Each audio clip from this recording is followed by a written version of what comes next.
Bien, muy buenos días a todos y a todas. Es un gusto estar con ustedes en primera jornada de este congreso. Agradezco la invitación al equipo del Sistema Valladolid, quien desde hace algún tiempo, bueno, ya hemos estado en contacto y hemos estado trabajando, colaborando juntos. El día de hoy nos tiene aquí reunidos un reto que es algo no menor, ¿sí? Ya el doctor Tobón lo mencionaba en la conferencia anterior, ¿sí? La colaboración.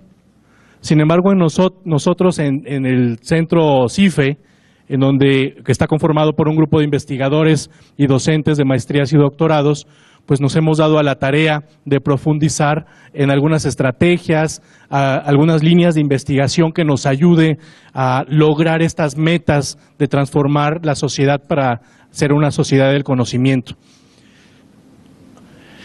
Justamente la temática del día de hoy es esta, de manera didáctica, ¿cómo podemos lograr esta sociedad del conocimiento?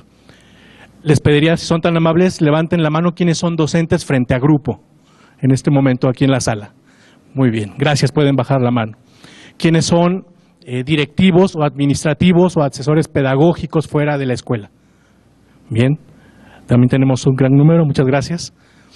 Y justamente dentro del análisis que nosotros hemos venido realizando a lo largo de distintas instituciones aquí en México y en Sudamérica, como parte del trabajo de CIFE, como centro de investigación, nos hemos venido dando cuenta que tanto los profesores que se encuentran en el aula como quienes son responsables de un área dentro de la institución comparten una misión, la ejercen de forma distinta. Sin embargo, hay algo que nos une y eso es lo que vamos a trabajar el día de hoy aquí en esta conferencia. ¿Cuál es la propuesta que desde la socioformación hacemos para trabajar con los docentes y con los directivos de manera pedagógica, de forma metodológica, para lograr las metas que la sociedad del conocimiento nos está presentando actualmente? Eso es lo que vamos a compartir el día de hoy. Gran parte de lo que les voy a presentar es fruto de las experiencias que hemos tenido en esas instituciones. Por lo tanto, bueno, hay algunos artículos en Internet que se han publicado en torno a la docencia socioformativa, en torno a la cartografía conceptual como estrategia de conceptualización y algunas otras herramientas más que nos van dando pistas de por dónde podemos trabajar al momento de estar con los estudiantes o como directivos al frente de un colegiado de docentes. Bien. La meta que yo les invitaría a trabajar en esta conferencia el día de hoy es la que se encuentra en la pantalla. Hay dos elementos clave en el trabajo dentro del aula y dentro de una institución, incluso a nivel sistema educativo: la docencia y el coaching. Sí. Ustedes saben que el coaching ha sido tomado del ámbito organizacional y que para efectos de mejorar la educación, actualmente hay una línea de investigación por un grupo de expertos en España sobre todo, que están desarrollando esta línea de el liderazgo distribuido, del coaching a nivel educativo, y desde las décadas de los 80, bueno, ya se han venido proponiendo algunas estrategias para ello. Sin embargo, desde nuestro enfoque, que como el doctor Tobón decía hace un momento, buscamos responder a la realidad que se nos presenta en este siglo XXI, lo hemos denominado docencia socioformativa y coaching socioformativo. ¿Por qué? Porque hay una serie de lineamientos dentro de la propuesta que lo hace distinto a lo que tradicionalmente se ha venido trabajando en Iberoamérica. Vamos a trabajar estas dos como estrategias para lograr esta sociedad del conocimiento. Y quisiera iniciar, ¿qué entendemos por sociedad del conocimiento? ¿Sí? La sociedad del conocimiento no solo es contar con información, eso ya está en la sociedad de la información, ¿sí? Sino es cómo empleamos esa información, hacia dónde la direccionamos, para qué la utilizamos, nos sirve para resolver los problemas que tenemos en la actualidad o no.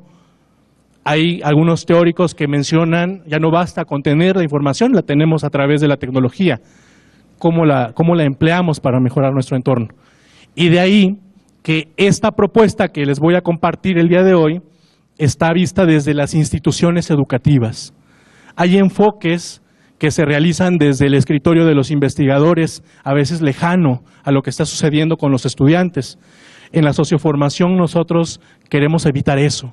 Nosotros vamos a las escuelas, interactuamos con las personas que son los protagonistas de la educación, y a partir de esa experiencia, de la propuesta, de la investigación-acción, de la metodología, de la observación participante, empezamos a sistematizar las experiencias para poder caminar con estas personas. ¿Cuál es el manejo de la conferencia, el programa que vamos a desarrollar a lo largo de estas casi 2 horas? Les propongo iniciar con una actividad de saberes previos, como para ir analizando entre nosotros cómo andamos en nuestro conocimiento sobre esta temática, para posteriormente abordar el coaching desde esta perspectiva de la socioformación, con sus elementos diferenciadores del resto de enfoques. ¿Cómo se aplica el coaching? No se trata nada más de llegar a las escuelas y decirles a los directivos, bueno, aquí está una serie de pasos, hazlos y a ver cómo te va. ¿Sí? Generalmente eso se hace por medio de las consultorías o de empresas que se dedican a ese tipo que son expertos en esta línea. Nosotros no buscamos nada más eso, sino buscamos que la metodología que vamos empleando sea primero vivenciada en colaboración con los equipos directivos y docentes, para después sistematizarla y proponerlas a otros equipos, de tal manera que esto que se vivió en 3, 4, 5, 10 o 20 instituciones pueda ser un catalizador de cambio en otras. La docencia socioformativa, entendiéndose, aquí vamos a bajar a lo particular del docente frente al aula. En esta primera parte vamos a verlo desde lo institucional, para aterrizar en lo que hace el profesor frente a los estudiantes, con una metodología que se propone para trabajar con ellos, y cerrar con cuál sería desde la socioformación el proceso a llevar en las escuelas o en los sistemas educativos estatales o nacionales para poder trabajar esta línea de investigación ya con los estudiantes y con los docentes. Bien, bueno, vamos a dar inicio con los saberes previos. Les invito a revisar un caso que lo tenemos aquí al frente. Este caso está inspirado en una de las experiencias que tuvimos en una institución de Iberoamérica, en Sudamérica en concreto, en el acompañamiento de esta universidad, porque se realizó a nivel universitario. Vamos a ver en qué consistió. Bien, en la escuela Benjamin Franklin, los profesores, en acuerdo con la dirección escolar, han emprendido una serie de cursos de formación durante las jornadas de consejo técnico. Así como aquí en México se tiene en nivel básico, bueno, allá lo tienen en nivel universitario. Una vez al mes se reúnen para formar a su equipo docente. Entre los temas a trabajar se encuentran. Tenemos 4 temas que estos profesores han decidido en colaboración con los directivos. Primero, manejo de la disciplina escolar, métodos para mejorar el control. Ellos consideran que es importante analizar la manera en cómo están abordando la cuestión disciplinaria, ¿sí? Y para ello, pues van a revisar en conjunto cómo se maneja, cuáles son las estrategias, cuáles son los departamentos institucionales que se encargan, si están funcionando o no, etcétera. Bien, esa es la primera temática. Segunda, manejo del conflicto de familia en entrevistas personales. A nivel universitario se han presentado dificultades en donde el desempeño académico pues es uno de los principales, y están decidiendo citar a los padres de familia para poder entender la problemática. Por lo tanto, aquí se va a abordar el manejo de conflicto con los papás. Tercera temática, dosificación de los programas académicos, el formato de planeación. Hay docentes que están en desacuerdo cómo está la estructura de la planeación, que si el título no es correcto, las competencias, cómo se van a plantear, las actividades. Y bueno, se ha presentado, hay una discusión al interior de la institución para poder abordar esto del formato, sí, en concreto. Y por último, los instrumentos de evaluación, la importancia de los exámenes en la escuela. Muchos de los docentes de esta institución están convencidos de que la manera de evaluar es a través de un examen, ¿sí?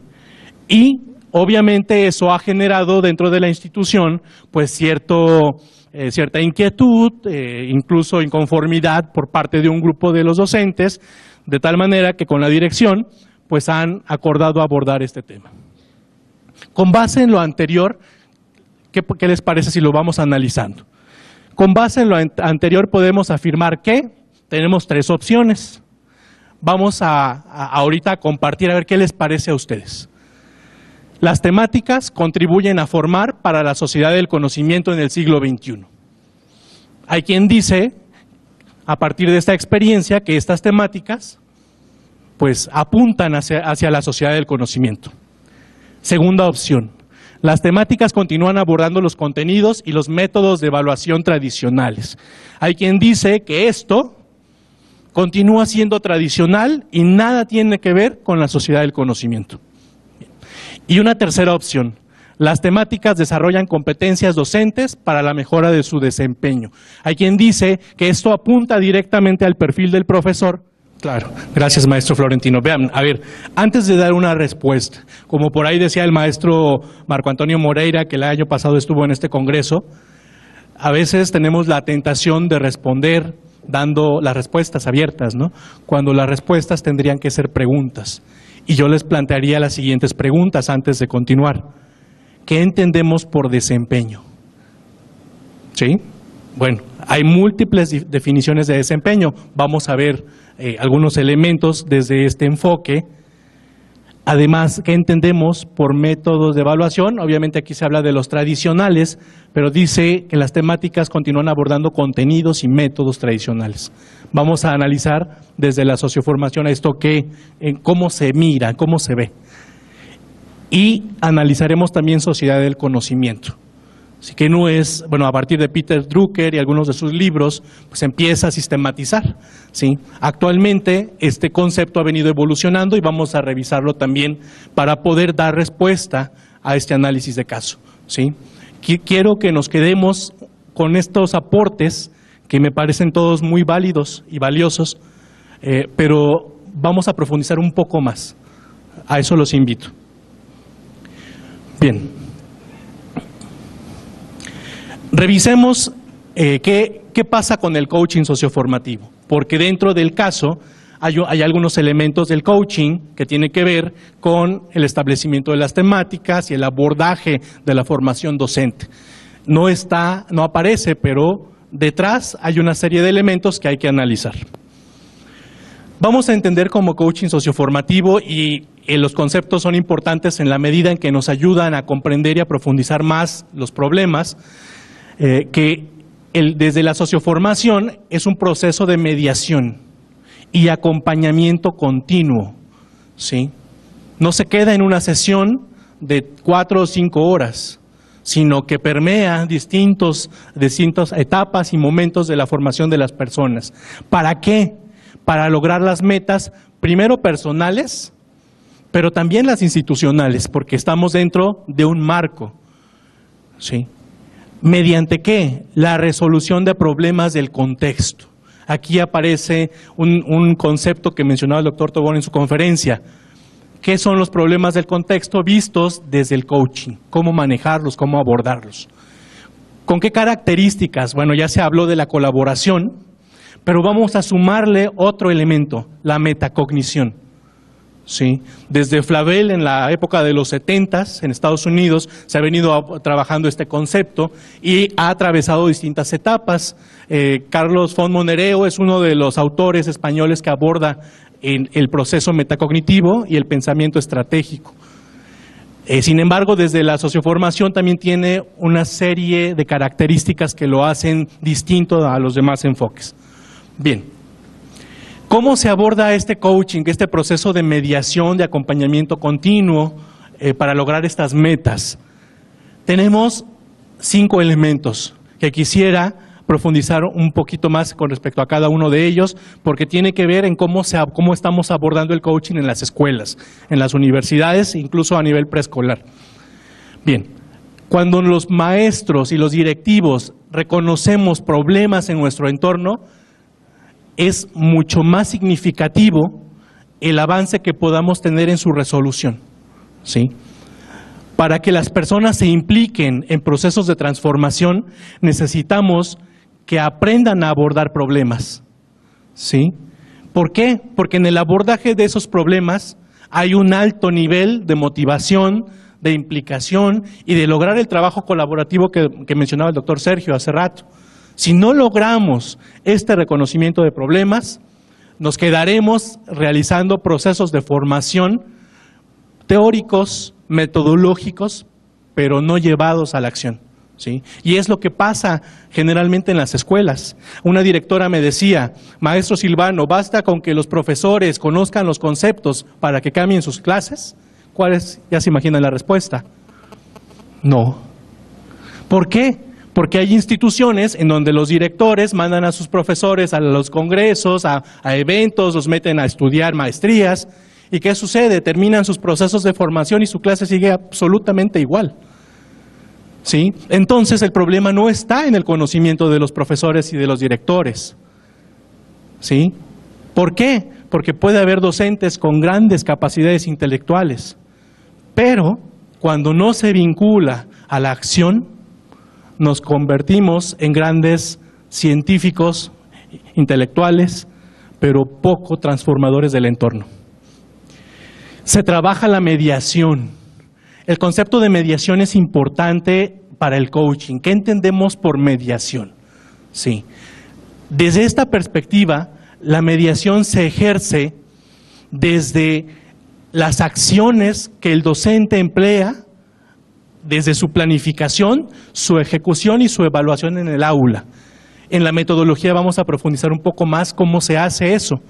Pero si el profesor no se sitúa como un mediador, pues seguirá siendo quizá un transmisor de los conocimientos o un entrenador que le enseña a los estudiantes cosas para hacer, pero deja de lado el saber ser, ¿sí? Se emplea la metacognición. ¿Qué es la metacognición? Es el mejoramiento continuo a partir de la reflexión. Pero ojo, no basta con reflexionar, o no basta con mejorar sin reflexión, porque un mejoramiento sin reflexión es una robotización, es hacer una serie de procesos sin un sentido. Pero quedarse solo en la reflexión también nos lleva a actuar o a no actuar, o a hacerlo de manera pasiva. Sí. La actuación se demuestra con evidencias, esto es clave. La metacognición, si no se demuestra con evidencias, no hay cognición, ¿sí? Esa es una de las diferencias de esto que estamos trabajando con el enfoque basado en objetivos. Los objetivos se evaluaban al final del proceso, ¿no? Es una conducta esperada al final de un proceso, eso es un objetivo. Ahora decimos que no podemos evaluar solo al final del proceso, necesitamos evaluar antes, durante y al final. Pero si no tenemos claridad en que las cosas se demuestran con evidencias, pues seguiremos evaluando cosas subjetivas, ¿no? Y yo me encuentro con profesores en cursos, en talleres, en conferencias, que me dicen, maestro, ¿la comprensión se evalúa? Y yo les preguntaría lo mismo, ¿la comprensión se evalúa? Para Bloom sí, desde el enfoque de Bloom, ¿sí? Porque es una habilidad cognitiva. Pero si lo vemos desde la socioformación, desde este enfoque en donde lo cognitivo solo es demostrable cuando se traduce en una evidencia, en algo concreto, porque no sabemos lo que está pasando en la cabeza de la persona. Podemos observar lo que hace o lo que no hace, ¿sí? Entonces, si hay esta demostración con evidencias, el coaching tiene un sentido. Organizacionalmente se establecen puestos, ¿no?, en las grandes empresas. Y los perfiles de las empresas, yo me he encontrado varias de ellas, que se basan en el establecimiento de un perfil, pero no establecen las evidencias que se tienen que generar. ¿Cómo evalúas en esa empresa? ¿Sí? Es que la persona, el encargado de recursos humanos, debe de hacer todas estas cosas. Bueno, sí, eso es todo lo que tiene que hacer. Pero ¿y si no las hace, cómo demuestras que no las hace? Entonces tienes que establecer ciertos productos que den cuenta de esas funciones que se tienen que realizar, ¿no? Ese es un gran vacío en la educación, estimados maestros y directores, ¿sí? Los profesores generalmente evaluamos cosas sin tener un respaldo de ellas. Hablamos porque el estudiante presenta un proyecto, pero eso que está presentándose ahí, si no queda respaldado en algo, se lo lleva el viento. Y al final en la evaluación, ¿cómo retroalimentas? Si ya se te olvidó quizás lo que se hizo en ese momento, ¿sí? Bien. Y requiere procesos de colaboración y socialización. Vean, no basta nada más con generar evidencias, sino si esas evidencias no se socializan y no implica colaboración, el producto, la evidencia no tendrá relevancia para la transformación de la institución o de la escuela, de la clase, ¿sí? Por lo tanto, si analizamos las características del coaching, unas incluyen a otras, ¿sí? Y cuando nosotros vamos observando los procesos de crecimiento de las escuelas, de las universidades, y en este caso en Sudamérica, vamos observando cómo los profesores y los directivos abordan problemas, ejercen este papel de mediadores, emplean la metacognición, pero no se ven por separado, estimados maestros. Todo esto se demuestra en acciones concretas, y es ahí donde nosotros tenemos que entrar a sistematizar la experiencia, ¿sí? Bien, ¿qué tipos de coaching hemos trabajado en CIFE a lo largo de estos últimos años? Vean, el coaching, a diferencia del coaching educativo o coaching gerencial, tiene 3 modalidades. Lo hemos aplicado en la gestión directiva. Hemos trabajado con directores, subdirectores, supervisores, representantes de sistemas educativos. ¿Y qué hemos trabajado con ellos? Necesitamos transformar los procesos directivos. ¿Para qué? Para mejorar los niveles de resultados y satisfacer las necesidades de los beneficiarios, ¿sí?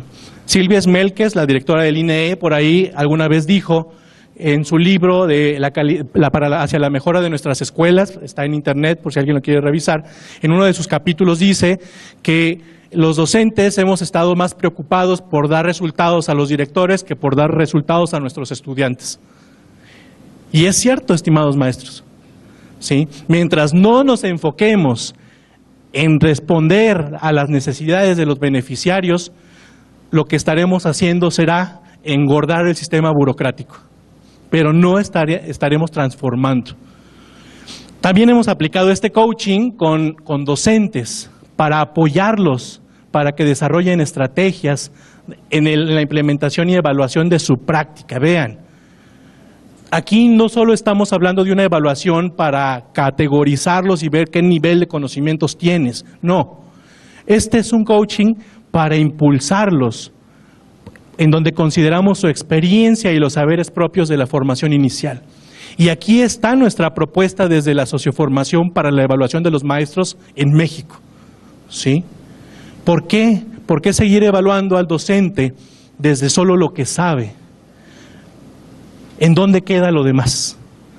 Las pruebas, ciertamente, tienen un proceso para su validación y para establecer la confiabilidad de ellas, pero en México y así como en otros países nos ha costado mucho entrarle a una evaluación del desempeño de los docentes, porque quizá no lo han sabido hacer quienes están encargados ahí, ¿sí? Pero no podemos juzgar, necesitamos proponer. Bien, también el coaching se puede aplicar con los estudiantes en la clase. ¿Para qué? Para desarrollar habilidades, actitudes, conocimientos, competencias en otras palabras, pero que les permita aprender permanentemente durante toda su vida para aspirar a una calidad de vida mejor. Eso es lo que buscamos con los estudiantes. Yo no soy profesor en el aula para que se aprendan todo el programa de física. Si a través de la física pueden mejorar su entorno, entonces la física cobrará un sentido, ¿sí? Pero esta es la aplicación en el aula del coaching desde la socioformación. ¿Cómo se hace? Vamos a la parte, me parece que más interesante de esto. ¿Cómo lo hemos aplicado con los profesores? Nos ha servido sistematizar la experiencia desde estos 7 pasos. No significa que tenga que ser en un orden rígido, ¿sí? Sin embargo, la experiencia nos ha dicho que si integramos, si vamos de aquí hacia acá, pues nos puede funcionar con mayor eficacia con los directivos y los docentes, ¿no? ¿Qué hicimos en estas instituciones? Primero, el diagnóstico sistemático de las prácticas. ¿Cómo estamos? ¿Qué están haciendo los maestros? ¿Qué están haciendo los estudiantes en el aula? ¿Sí? Y a veces, quienes son directores aquí, bastará como una primer mirada, darnos una pasadita por las aulas, ¿no? Y desde fuera poder observar qué está pasando ahí. Y en un segundo momento, entrar en el aula y poder sistematizar lo que está pasando ahí. No para juzgar al docente, ojo, para apoyarlo. Pero el docente se ha visto amenazado a lo largo de la historia, de tal manera que cuando entre el director o un asesor externo o un consultor, pues tiembla y sale al final de la clase corriendo a decirle a aquella persona, a ver cómo me vio, ¿no? Casi pensando que lo van a correr después de esa visita. Eso es lo que pasa en las escuelas, estimados maestros, ¿sí? Bien, hicimos este proceso de diagnóstico. ¿Para qué? Para identificar problemas del contexto. ¿Qué está pasando ahí? Sin poner nombres ni apellidos, sino poner prácticas nada más, cosas que suceden, ¿sí? Que pueden ser compartidas o personales. ¿Para qué? Para diseñar un plan estratégico con todos. Ya lo mencionaba el doctor Tobón en el trabajo colaborativo. Una de las fases del trabajo colaborativo es establecer un plan estratégico, ¿sí? Pues en el coaching pasa lo mismo. Si no establecemos un plan estratégico, nuestras acciones serán dispersas y poco trascendentes para las personas que colaboran ahí. Y a partir de este plan estratégico se derivan los espacios formativos. Vean, hasta qué momento se selecciona una temática o un problema a abordar. En el coaching socioformativo, el director no dice, estos son los temas que vamos a trabajar este año, ¿sí? Porque ¿en qué lo basas, estimado director, supervisor o coordinador? ¿Sí?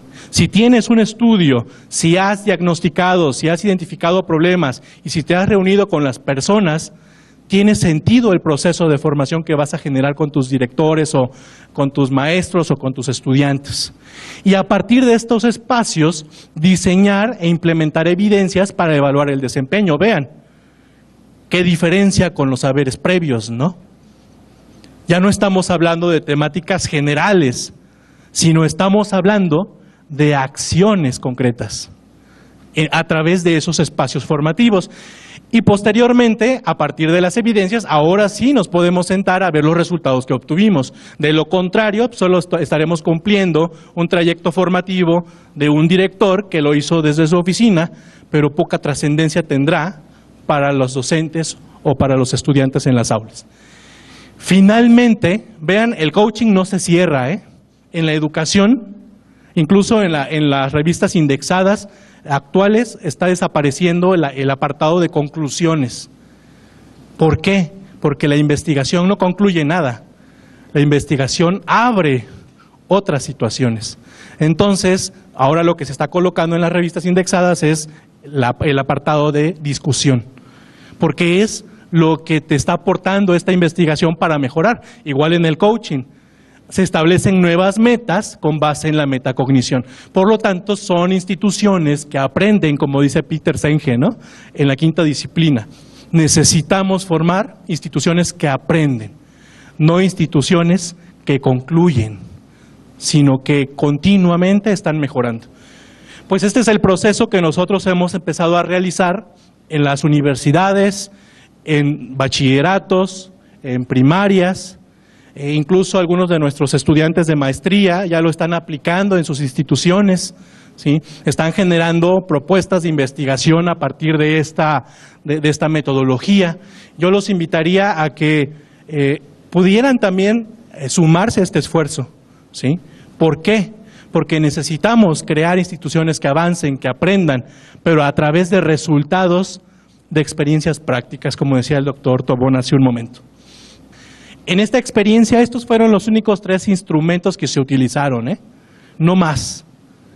Con saber cómo se está llevando a cabo la práctica en el aula, cómo el profesor, cómo está planeando o haciendo o pensando lo que va a hacer y cómo nos estamos demostrando su avance.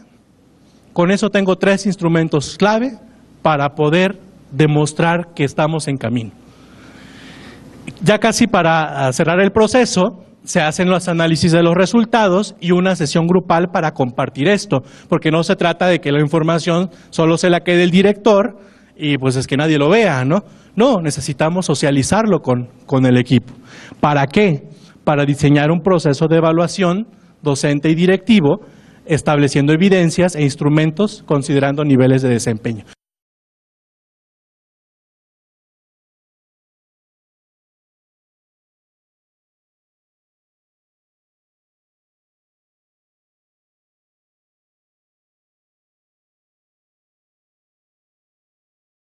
¿Qué es la docencia socioformativa? Son las acciones, vean, no es la persona del profesor, es lo que hace el docente.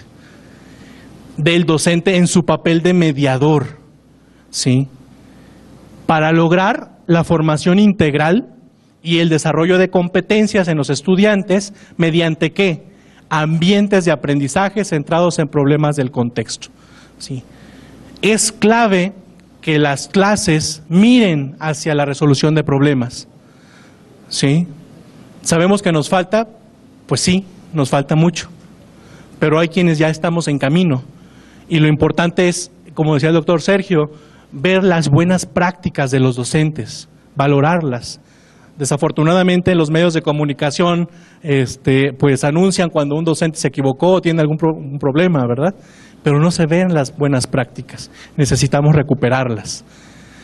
¿Para qué nos sirve ese concepto de docencia socioformativa? Tenemos 5 ejes también, que son base para poder visualizarla en las instituciones. Obviamente la resolución de problemas no la podemos hacer a un lado, ¿sí? Pero ¿qué lo acompaña? El mejoramiento continuo. Si los problemas solo se abordan como situaciones negativas y pues nos generan desmotivación, pero si las vemos como oportunidades de crecer, son retos. Y si los vemos como acciones para mejorar, el trabajo colaborativo tiene sentido, ¿sí? El trabajo cooperativo, como se mencionaba en la conferencia anterior, está dentro del trabajo colaborativo. Sin embargo, el trabajo colaborativo nos lleva a generar procesos de transformación, no solo análisis conceptual o análisis de contenidos. Y con base en el trabajo colaborativo podemos gestionar el conocimiento. La gestión del conocimiento no se reduce a la búsqueda de la información. La gestión del conocimiento conlleva el uso, la interpretación, la argumentación y la evaluación de eso que ya no se llama información, se llama conocimiento. Y cuando sus estudiantes argumentan, analizan, seleccionan, incluso critican algo, están produciendo conocimiento. ¿Para qué? Para transformar el proyecto de vida en un proyecto ético. Hay personas que nos han preguntado, bueno, ¿por qué proyecto ético? Si proyecto de vida pareciera que lo sintetiza todo, ¿no? Pues en la experiencia nos hemos dado cuenta que hay personas que tienen proyectos de vida muy buenos, incluso acaba uno de salir de la cárcel y va a generar su proyecto de vida en otro lugar, ¿no? Pues sí, ya cambió su proyecto de vida, dijo, ya no estoy en este centro penitenciario, pues me voy a volar lejos o cerca, no lo sé. Y tiene su proyecto de vida, pero no significa que sea ético. Ético tiene que ver con la vivencia de los valores universales. Hay personas que tienen proyectos de vida muy provechosos, incluso a costa de los demás, que les va muy bien, pero no visualizan el beneficio de la colectividad, ¿sí? Entonces, en resumen, las características de esta docencia, ¿qué queremos? En síntesis, profesores que estén frente a los estudiantes, ¿sí? Integrando un proyecto de vida con valores, aprendiendo a aprender, trabajando juntos de manera colaborativa, mejorando continuamente y resolviendo problemas. Híjole, estimados maestros, si logramos esto en los próximos años, otros estudiantes vamos a tener.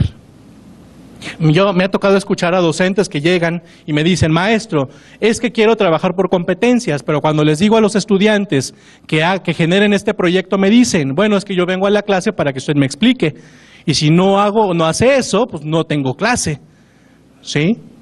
Bueno, efectivamente, ese es un paradigma de la educación que en este momento nos está tocando ver su rezago, porque ya vienen niños de preescolar que lo último que te piden es que les expliques. Ellos quieren explicar, ¿sí? Estamos en un periodo de transición, sí lo estamos, estimados maestros. ¿Cómo lo vamos a vivir? ¿Como el cierre de nuestra vida profesional o como una oportunidad para trascender en estas vidas?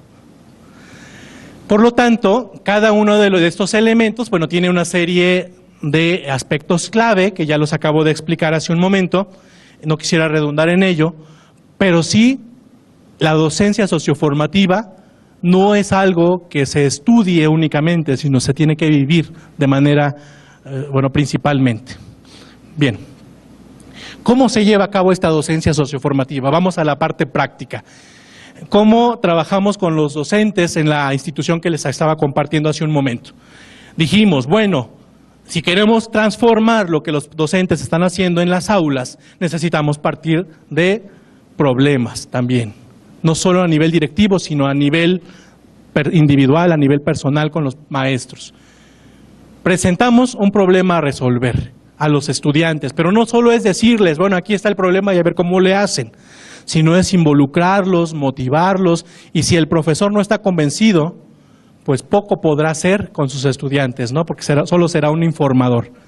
A partir de estos problemas, analizar los saberes que los estudiantes traen. Ya Ausubel nos lo decía en el enfoque del aprendizaje significativo. Si no hay conocimientos que se retomen, los nuevos tendrán poca significación en este proceso, ¿sí? La gestión del conocimiento en la línea en que yo les decía, no solo información, sino ayudarles a que construyan, para posteriormente trabajar de manera colaborativa y juntos analizar posibles soluciones a estos problemas. ¿Para qué? Para que nuestro proyecto de vida tenga sentido resolviendo algo. Entonces estoy contribuyendo a mejorar mi comunidad, mi escuela, mi familia, incluso mi propia vida. A partir de la metacognición y socializando la resolución del problema. Qué bonitos son aquellos proyectos o eventos institucionales que son resultado de un proceso de transformación. Cuando ustedes han acudido a eventos en donde los estudiantes construyeron algo, por ejemplo, me estaba imaginando la construcción de las casas que comentaba el doctor Sergio, ¿no? Yo me estaba imaginando el evento, cómo lo iban a socializar, ya la casa construida con PET.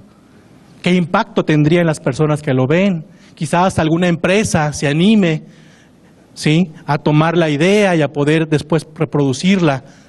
Pero si no se socializa esto, pues los docentes, los únicos testigos de nuestro trabajo seremos los estudiantes y nosotros mismos. Y así han pasado generaciones de maestros, terminando en el desánimo porque nadie más conoce sus proyectos, ¿no? Bien. ¿Cómo sistematizar la experiencia de la docencia socioformativa? Nos ha ayudado mucho este instrumento que lo hemos denominado la V-heurística socioformativa. Gowin en una época también diseñó la V-heurística para la resolución de problemas en el ámbito científico, sobre todo en las ciencias experimentales. Nosotros hemos retomado un poco esa idea para poder proponer un método para sistematizar nuestras clases, nuestras experiencias formativas. Entonces, ¿qué hemos utilizado? Bueno, las asignaturas no las podemos hacer a un lado porque es la manera en cómo está organizada actualmente la educación. Las colocamos acá, las unidades de aprendizaje o los bloques, el título de la secuencia, y se coloca un contexto en dónde estamos realizando nuestra docencia, con quiénes son nuestros destinatarios. Para partir de ahí, establecer una necesidad, un problema del contexto. El problema del contexto tiene dos aspectos. Una necesidad, que son situaciones negativas que hay que superar o vacíos de conocimiento, y un reto o propósito. ¿Qué vamos a hacer y qué productos vamos a obtener para resolver esto? Si ya tenemos claridad en lo que queremos lograr, será más sencillo vincular a algunas asignaturas. Uno de los puntos débiles de los proyectos tradicionales es que se suman asignaturas a veces sin sentido, ¿no? Y quien termina haciendo las actividades son 1 o 2 maestras de 6. Y eso resta de motivación. Su resultado de aprendizaje, el desempeño que se busca obtener mediante las estrategias durante y al finalizar la secuencia. Es decir, ¿qué quiero lograr? Si el docente no tiene claridad de lo que quiere lograr, estará resolviendo un problema, pero sin saber hacia dónde apuntan sus acciones. Necesitamos ser congruentes en esto. Entonces sí, si ya tenemos claridad de lo que queremos lograr, podemos establecer las actividades a realizar, las evidencias y los criterios de evaluación. Vean cómo es un todo, ¿sí? ¿Qué actividades sugerimos para vivir una docencia de este tipo? Primero, tener actividades de apertura, lo que cotidianamente se le llama el encuadre, pero no solo establecer las reglas o las normas, sino también generar un momento de motivación con los estudiantes, de integración, de dinamización. ¿Para qué? Para recuperar sus saberes, pueden tomarse algunas de estas técnicas o estrategias, analizar un ejemplo real. En la experiencia con esos docentes nos dimos cuenta que cuando los profesores analizan experiencias de la vida real, sus estudiantes se implican más en los procesos de formación que estarles explicando algo y nunca lo vean, ¿no? A partir del ejemplo real, ahora sí tienen sentido los conceptos. Pero vean hasta dónde están los conceptos. Los conceptos están después de haber analizado la realidad. ¿Qué pasa con la docencia tradicional? Digo, no la quiero juzgar, pero cuando muchos de nosotros íbamos a las clases, ¿con qué nos recibía el docente? Copien por favor este concepto en tu cuaderno y voy a revisar si lo tienes anotado. ¿Sí? Y el estudiante, o sea, algunos de nosotros nos preguntábamos, bueno, ¿y para qué? Y cuando ese concepto era de 2 o 3 páginas, más criticábamos el asunto, ¿no? Pues los conceptos tienen sentido en la medida en que responden a explicar una realidad, ¿sí? ¿Por qué? Porque esos conceptos se aplican acá en el problema, se analizan.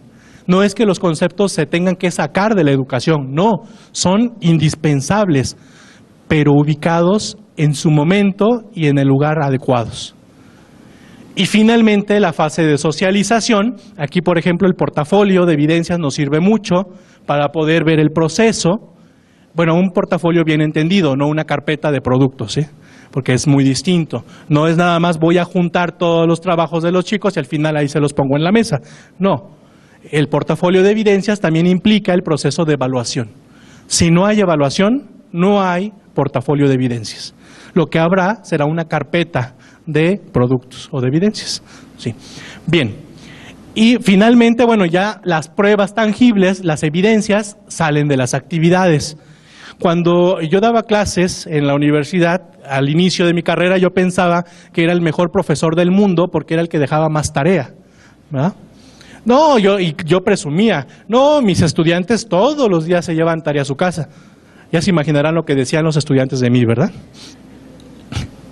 Pues en el proceso de transformación que yo tuve, me fui dando cuenta que solo aquellas tareas o evidencias que tienen sentido para el estudiante son las que me demuestran con mayor claridad su aprendizaje. ¿Sí? Entonces empecé a dejar o a hacer actividades más significativas con ellos. ¿Sí? Pero este es un aspecto clave. Bien, por lo tanto, este sistema articulado, vean acá está evaluación, instrumento y ponderación. La evaluación casi es una consecuencia del proceso, ¿sí? Es decir, si los estudiantes están generando evidencias, están analizando ejemplos reales, están gestionando el conocimiento, pues es obvio que necesito evaluarlos. Pero no llego al examen o al último día y les digo, a ver, ahí les van 3 preguntas, 2 valen 7 y las 3 valen 10, ¿verdad? ¿Por qué?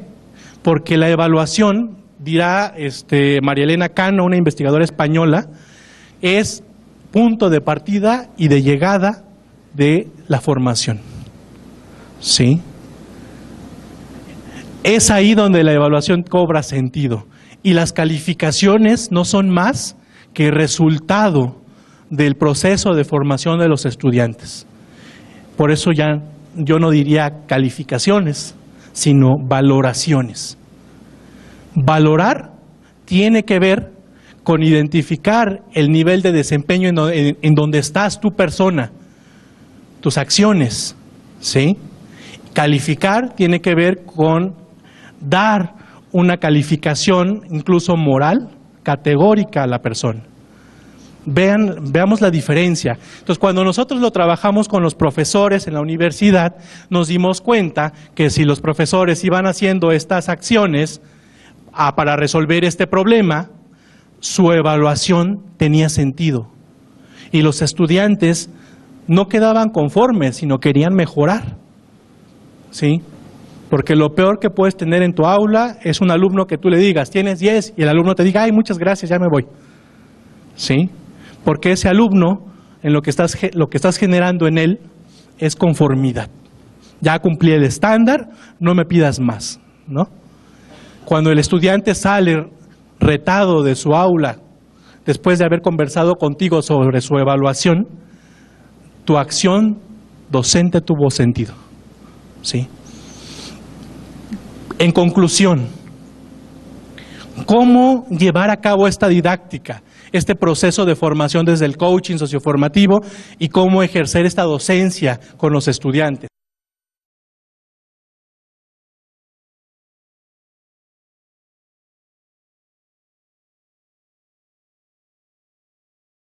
Bien, ¿cómo llevar a cabo este proceso en las instituciones integrando ambos, tanto el coaching como la docencia socioformativa?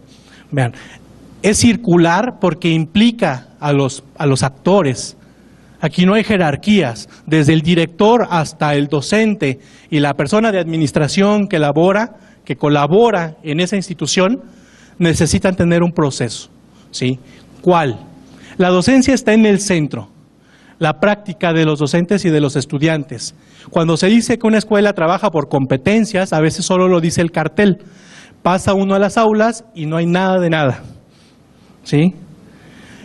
Aquí está la clave. Si el centro está correctamente atendido a través de un proceso sistemático, todo se va a ir irradiando como en círculos concéntricos, ¿no? Porque la docencia irradia a través del acompañamiento y la formación. Incluso los profesores se notan cuando están estudiando, porque integran cosas a sus clases que son propias de su formación, ¿no? Que están aprendiendo. Entonces los estudiantes dicen, el profe, la maestra está estudiando, está preparando, porque tu manera de presentarte cambia. Y a través de este coaching y de este acompañamiento, ahora sí se puede hacer la evaluación. ¿Con base en qué? En niveles de desempeño. Pero si no hay este proceso de acompañamiento y estas prácticas, difícilmente se va a lograr. Y entonces regresaremos a la evaluación como un ejercicio de autoridad, de poder y solo de clasificación. ¿Sí?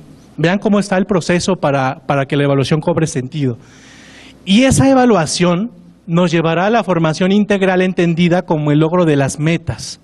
Es decir, si queremos construir la sociedad del conocimiento, necesitamos generar personas que aprenden, como dice Peter Senge.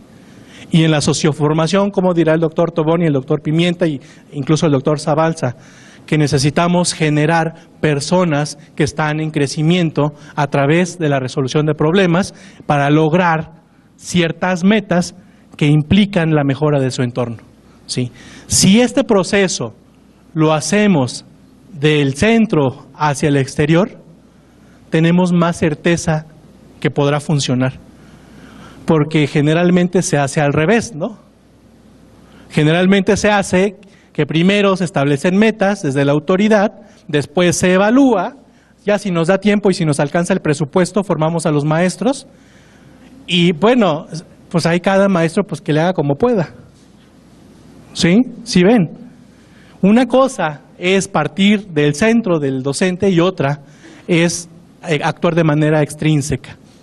Desafortunadamente esta segunda es la que prevalece, pero hemos tenido experiencias en donde este cambio se está haciendo una realidad y cada vez son más instituciones que van logrando alcanzar esta sociedad del conocimiento que nosotros tanto planteamos, ¿sí?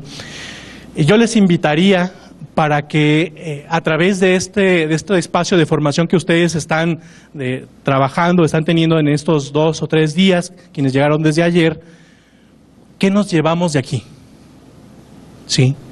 Es decir, si soy profesor, si soy director o soy administrativo, esta experiencia, ¿qué me está dejando?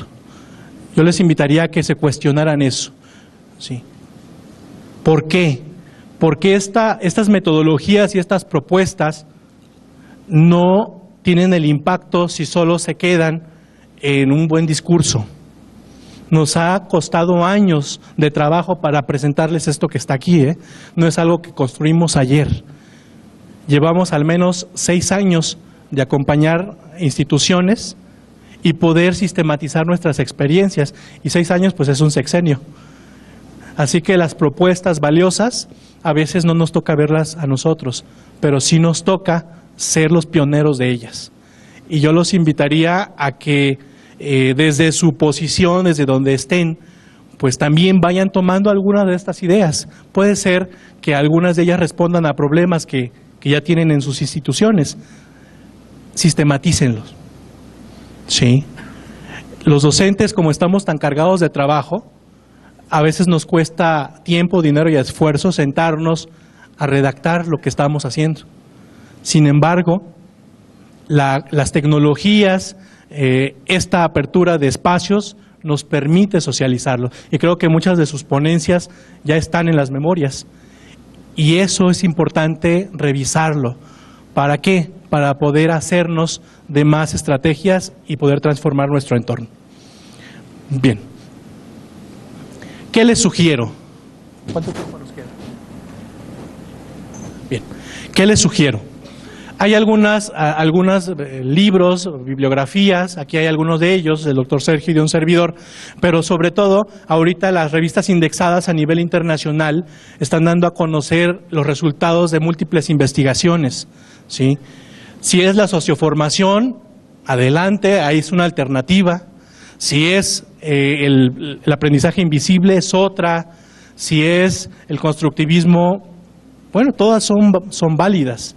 Sin embargo, la pregunta y el criterio central sería, ¿cuál responde a las necesidades de ustedes y de sus instituciones? ¿Sí?